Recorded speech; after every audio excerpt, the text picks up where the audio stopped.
Hello guys. Ayan, i-vlog ko po ang aking kaibigan na nanay pa si Aling Lina. Aling Lina, kilala kami sa Balintawak. Siya ang nagpakilala sa akin ng First Beta Plus. Tapos kininto ko sa kuya ko na sa Saudi, pinadealer niya ako sa Cebu. Kaya ngayon, mula 2012 hanggang ngayon, is member pa rin ako ng First Beta Plus. Ayan po, dito po ako ngayon sa kanyang bahay. Siya po dati ay uminom ng First Beta Plus, binaliwala, uminom siya ng gamot. Halos 10 years na, Madam Lina, na uminom ng gamot. 10 years.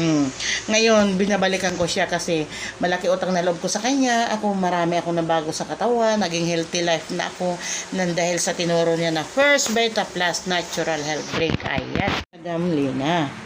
Ayan po ang kanyang kama, ang kanyang bahay. Ayan, aircon po mga guys. Si Aling Lina po ay nagtitinda lang siya dati sa Balintawak. Ano ang tinda mo, Tita Len? Ha? Sa kantin. Sa kantin, sa Balintawak, sa palengke. Hindi, ito sa atin, sa may... Yung pinag-umpisahan mong hanap buhay? Yung bawang. Bawang, nagbabalat? Hindi. Sa palengke? Nire-repack. Nire-repack. Tapos nagkakantin din ako sa palengke. Ayan po sa Aling Lina. Ilang taon po kayo noon nung ninegosyo kayo? Siguro mga 50. Mga 50 plus.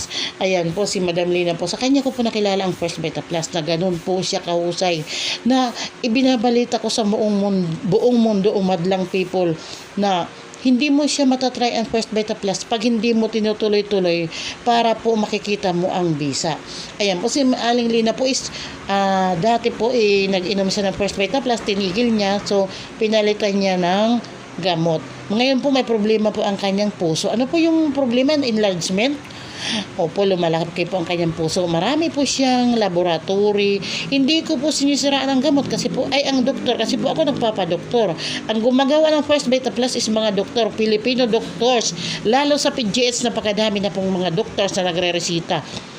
More than 2,000 na po ang nagre-resita ng First Beta Plus, pati po sa St. Luke's. Ayan po.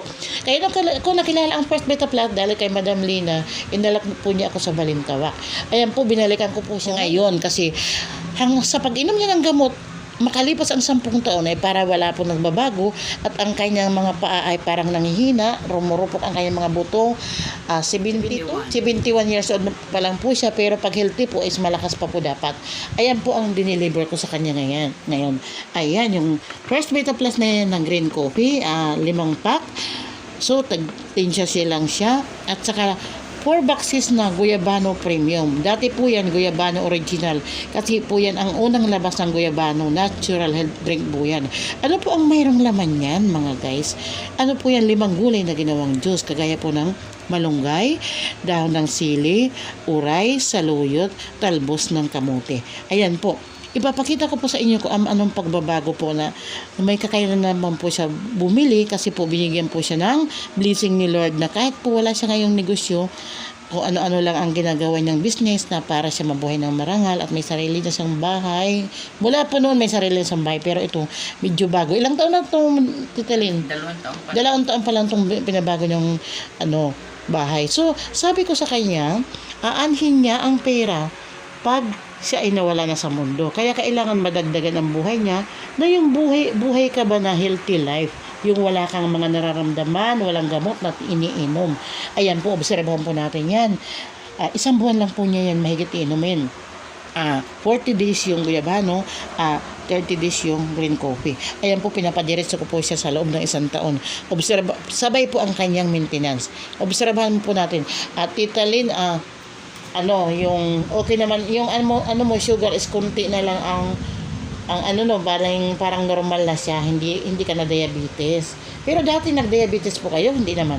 Lang po, high blood po.